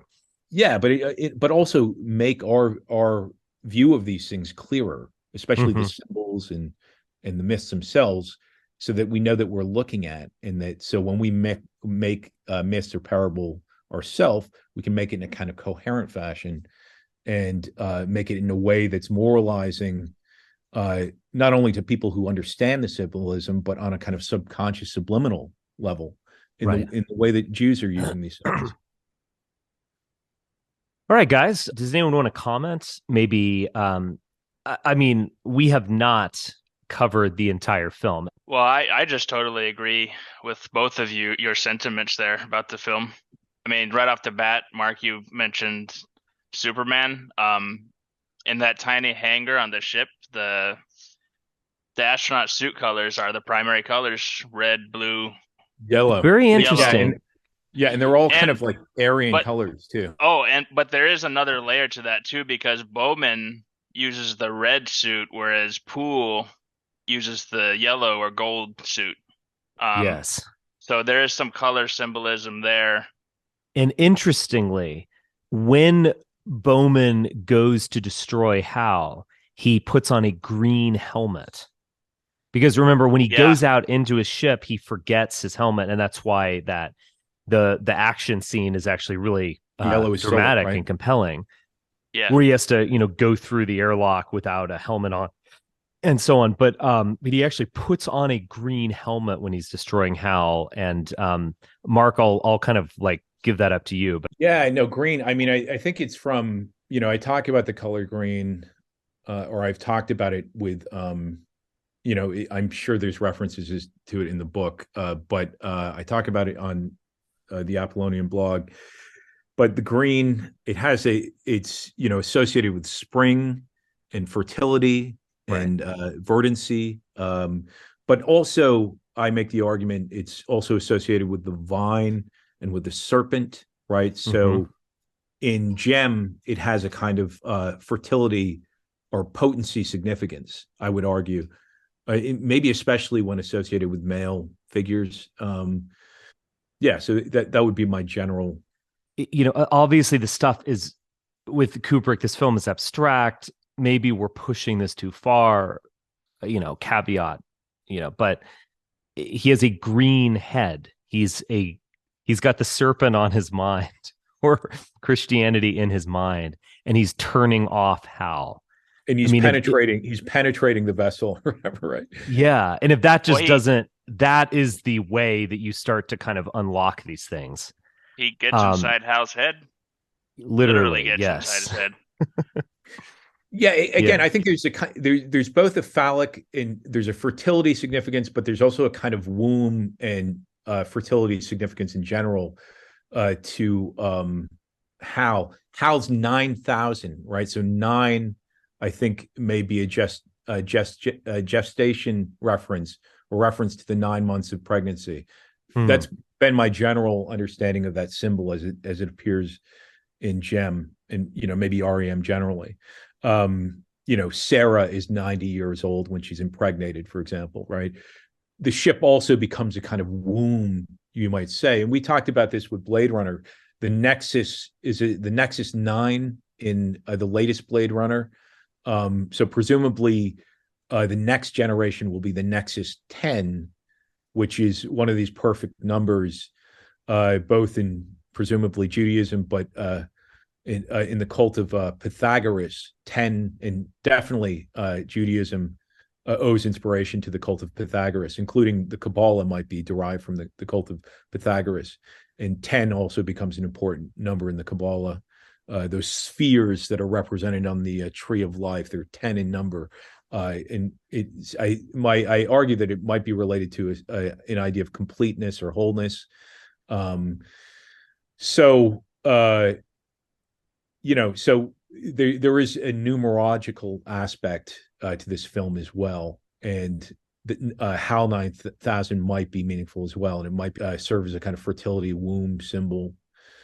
Yeah, and I also, to go on top of this, I mean, there's a kind of, you could say, hippie or kind of feminist reading to the film, or at least what Kubrick might be saying. I mean, he's in touch with Yahweh himself, but he learns violence, and he's able to dominate. He becomes a meat eater, whereas probably previously they would have meat on occasion, but once they learn to kill, you see these scenes of them chomping on raw meat. They're getting protein. They're becoming badass, and then you also see, he throws up the bone in joy, exuberance after the kill, and it's turning backwards, and then there's a cut and it turns forwards, and then there's a match cut where it turns into the spaceship going the other way, going backwards. Sure. You can kind of read into these things. It definitely is consciously done. Now, Kubrick and Clark have this completely understandable fear of nuclear war and in fact, nuclear annihilation. Totally understandable. But maybe also with the passing of time, might we kind of see this fear of nuclear annihilation as kind of a almost unjustified caricature of the Aryan spirit? It's almost like we need to turn the sword into a plowshare. We need to get rid of weapons, and who knows, these madmen will destroy us all, kind of thing. There's almost a kind of overdoing the piece where what you're doing is replacing that warlord type figure with something else of authority, and in this case, Yahweh. So I don't know. I mean, I think the movie's message on violence is kind of ambivalent and curious. What is the Star Child going to do? Is in one of Arthur C. Clarke's stories, Childhood's End, it destroys nuclear weapons that are in the atmosphere. Actually, there was actually a treaty signed between the Soviet Union and the United States about not putting nukes in space, but so it would have been kind of outmoded by 1968. But it's both kind of peaceful and threatening at the same time. There is a certain kind of ambivalence with regard to violence in the messaging of the movie. A lot of screen time is dedicated to what the characters are eating too. So, back to Cain and Abel, Cain makes the plant offering, Abel makes the meat offering. Mm-hmm. As time progresses, the food gets more synthetic. Yes. Until it doesn't, until the very end, it kind of reverts back to, fresh produce again.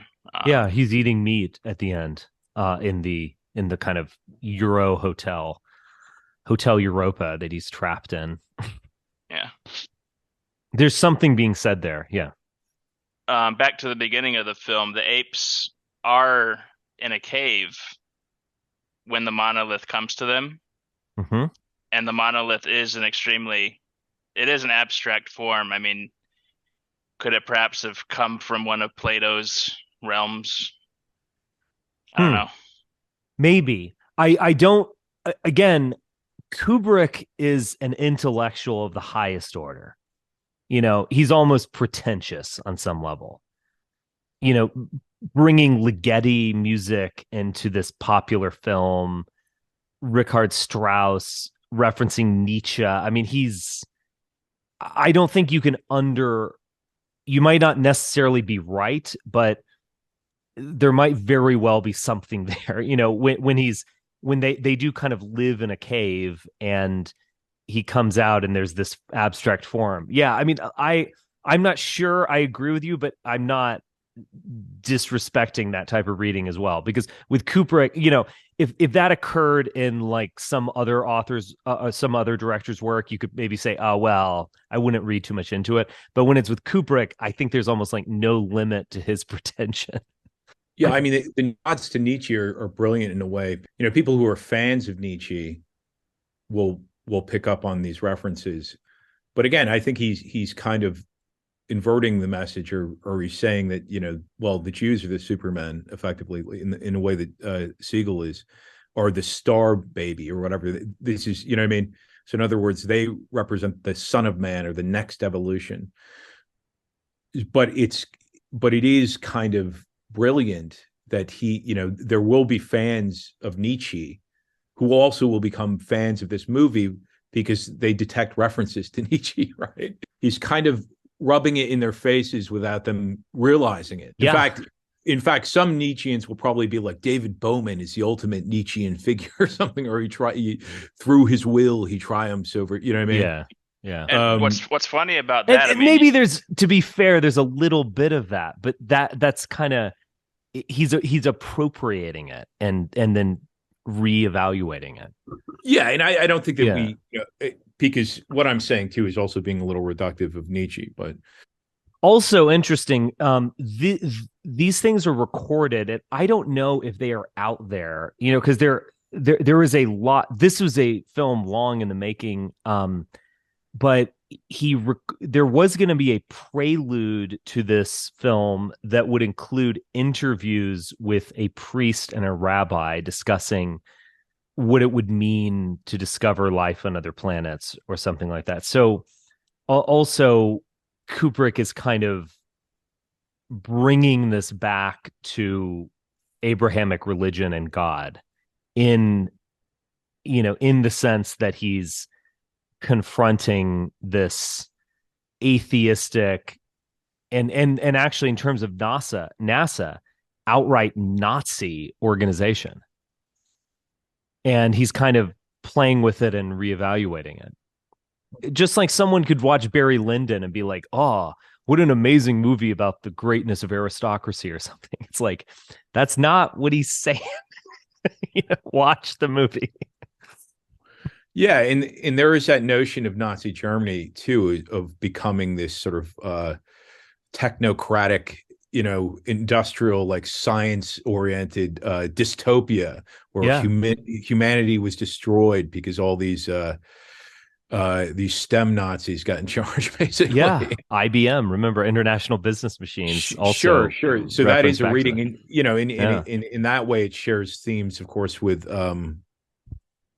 James Cameron's Terminator, right? Yeah. So in that way, HAL also becomes the kind of Nazi, and in science in general. I mean, this is something that McDonald even points out as well, is that though I don't think I don't think he gives this a sort of full picture of it, but this understanding that, at some point Darwinism is seen as something that is antagonistic to Jewish interests. Now, I don't think that I think that there's more layers to that, of course, because Jews in general are not anti-science per se, but they do, and we have an article, or rather we have a chapter on this in the book.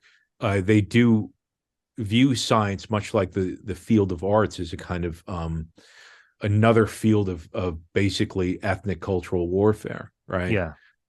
Or they're more of the Platonic field of thinking. They're more symbolists as opposed to the Malaysian school, which are the pre-Socratic school, which was more about scientists, right? And I think that's in our race, that's more the instinct, is to look at things empirically and to be more sensory and data driven.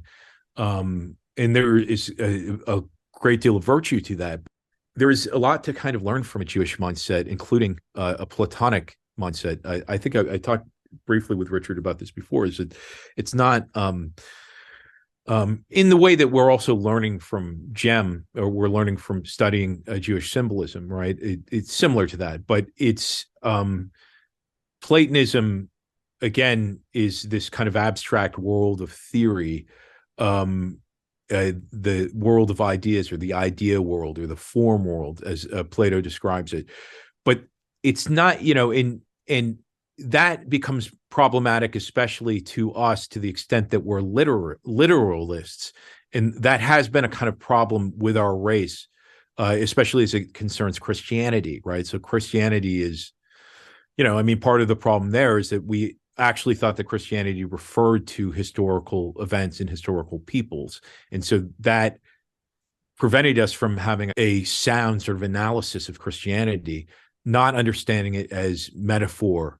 And so that prevented a kind of a good or sound understanding of Christianity and what it represented. But I think Platonism offers us also a kind of insight into a Jewish mind view, effectively. Now, I'm not speculating on the ethnicity of Plato, but I do think that Platonism ultimately comes from proto-Jewish cults, including the cult of Pythagoras and the Orphic cults, which featured Dionysus or Bacchus as their central god, who again we relate to Yahweh in the ancient world. So it does have that kind of root, but really Platonism does become useful to us, because I think that in my theories that we also understand, it becomes insightful also to the development of Jewish art and Jewish religion, because they understand, the idea of the idea world or the form world is that, one thing that Plato says is that even human beings, even we are born from this, this other world, of forms or ideas. So it represents a kind of foreworld and an afterworld, related to this idea of reincarnation, for example. But that is insightful when we think about it metaphorically.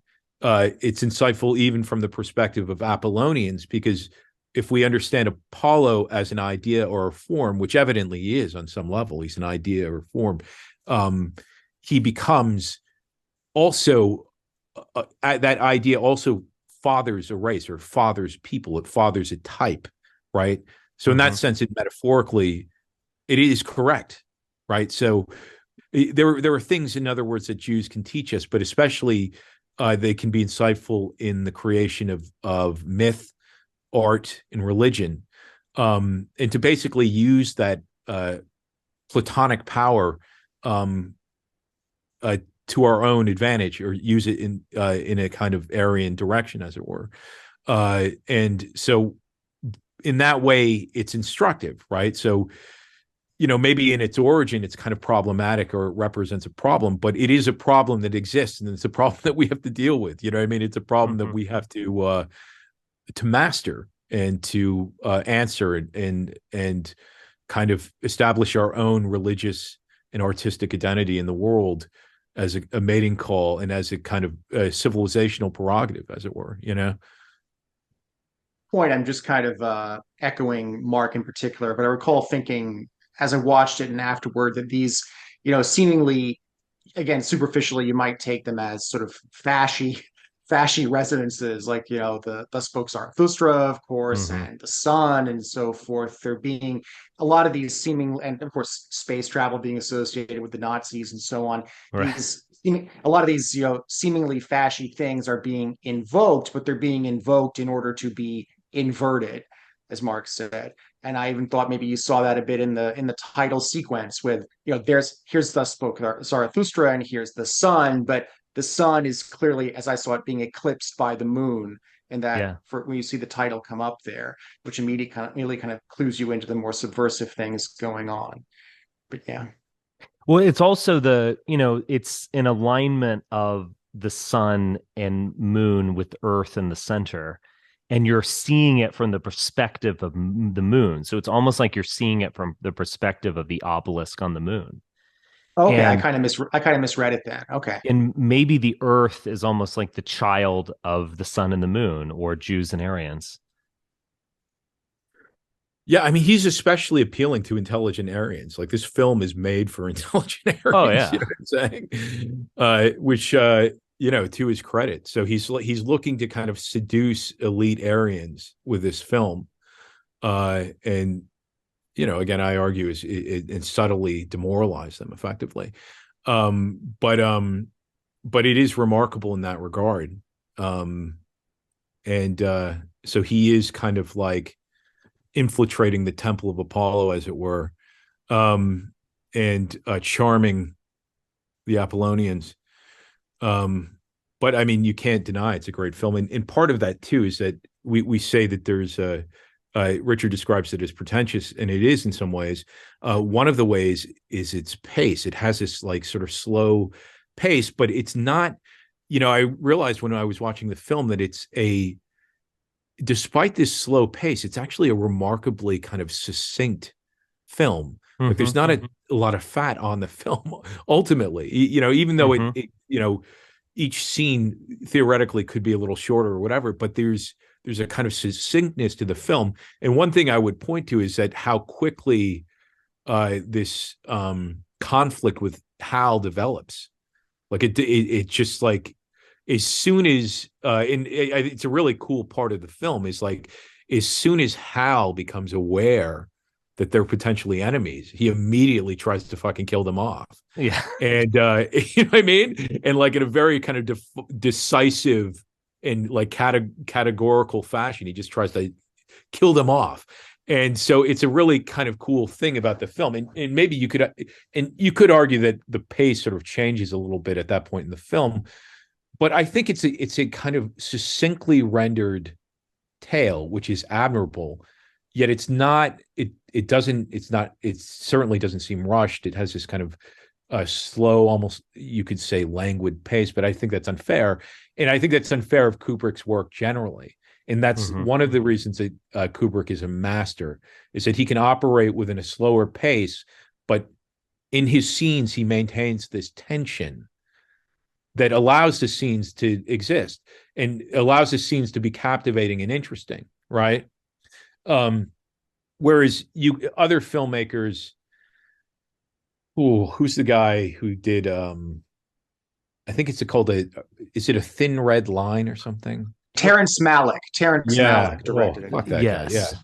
Terrible. But he's one of these guys that's pretentious and long-winded and slow, but there's nothing there. It's not deep. There's nothing underneath it. It's just pretentious, boring shit. You know what I mean?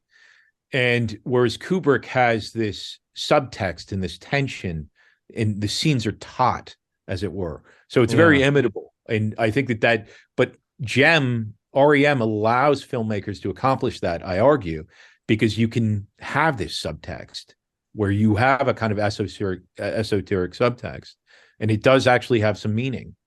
So I think he's a filmmaker to be admired. He's rightly understood as one of the best. Arguably, he is the best filmmaker of the 20th century. And I think that there are things to imitate, you know, not just in terms of you can learn from the gem and you can learn symbol meaning from him as you can but you can learn that from Spielberg. You can learn that from many other Jews. But what Kubrick teaches you is that he teaches you filmmaking craft on a level that's distinct from other filmmakers, in the sense that he is able to kind of like do things that other filmmakers are unable to do because they're just they lack that sort of profound subtext. That's part of the problem. But he also has the kind of you know, there's like intellectual quality and cleverness to everything he does in his films. There's thought behind every kind of gesture, every you know, color that he introduces into the film, every set piece, every, you know, costume, you know, Spielberg as well. But Spielberg is like, you know, he's just he's kind of a dork, I guess, compared to Kubrick, right? I mean, you get the sense a kind of nerd or dork is making it. Like it's just it's not as cool. Whereas Kubrick is kind of like there's a kind of badass sense to the guy. He has a kind of there's a kind of reservedness in his filmmaking. You know what I mean? He's not telling like on the exoteric level, and they both operate on an exoteric level, of course. He's less divulging. He's more mysterious. Whereas Spielberg is more divulging. And I'm speaking only on an exoteric level. I mean, of course, there's an esoteric dimension. Yeah, definitely more sweet and emotional and even mawkish. Spielberg, that is. Yeah, ham-handed and too obvious or whatever, at least on that exoteric level. You know what I mean? Right. But of course, that makes him remarkable in his own way. Yeah. Because people can think, oh, he's a simple filmmaker. I have him all figured out. But he's actually not. He's not a simple filmmaker. He's using gem in a very clever and intelligent way as well. You know what I mean? Right. Something else I thought I would throw in. I thought there might have been, you mentioned, HAL killing off the astronauts. There are, of course, 3 astronauts in hypersleep there. And I thought there might have been a kind of Trinitarian significance to that. Of course, when HAL revolts, he kills off the hypersleeping astronauts. I thought it might have been kind of relating Aryan revolt to a rejection of Christianity, perhaps. And of course, those 3 astronauts are sleeping, but they're not quite dead. It's almost like Christianity being sort of dormant, not really a fighting faith anymore. Even quote unquote, God is dead, but he's still influencing us. And then HAL in this almost Hitlerian or Nazi way is like, all right, we're killing off Christianity for good. And we're just like, we're going for it, baby. As I was saying to Pax, I think you can go there with a lot of these things. He did choose the number 3, and they're sleeping without dreaming, which is also very. And I think Frank says that to the television. Maybe it's Dave, but he says that to the television interviewer of, well, it's a lot like they're sleeping, but there's no dreams. 2 of the names of the astronauts that were in hibernation, I believe. Campbell or Kimball, and then Kraminsky, so that very Gentile sounding names. Yes. I can't remember the third one, but yeah, I haven't looked into those meanings, but there probably is something there of significance. Now the film does imply that there are actually 2 HAL 9000 characters, but we never see the other one because he's on Earth. Is that correct? Yes. Now, is that character that we never see? I forget this particular plot detail, but is he in cahoots with the one that's delivering the astronauts, or is he just being controlled by the people on the ground? He's not in cahoots with HAL 9000 in the ship. Okay. No. Yeah, he's as far actually as we in know, he contradicts him. He contradicts. Yeah. Oh, yeah. No, I mean, that is interesting. The other thing that struck me too is that the suspension chambers or the hibernation chambers that these guys were in look like sarcophagi, right? So they look like these sort of mummified Egyptians, effectively, or people that were already in coffins or dead, as it were.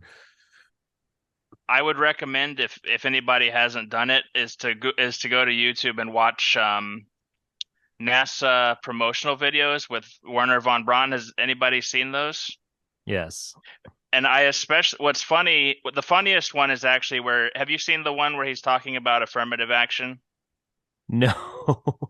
So maybe not. I haven't seen them in many years, but yeah. Yeah, I would suggest typing in von Braun affirmative action, and he gives this pretty amazing speech about the necessity for affirmative action. It's very surreal, but it goes along with the theme of Kubrick appropriating these fascistic elements for a very specific mission. So.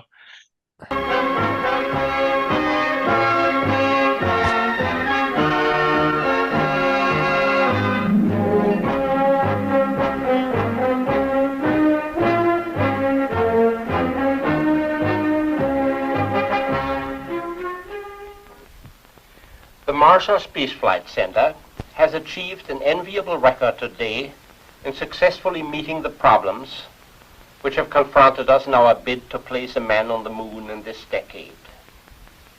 This record has been the result of teamwork and our willingness to be satisfied with nothing less than a job well done. While there are many challenges still before us in our efforts to achieve what has become a national objective, we are confronted today with a challenge which has all the urgency and importance of our space exploration program.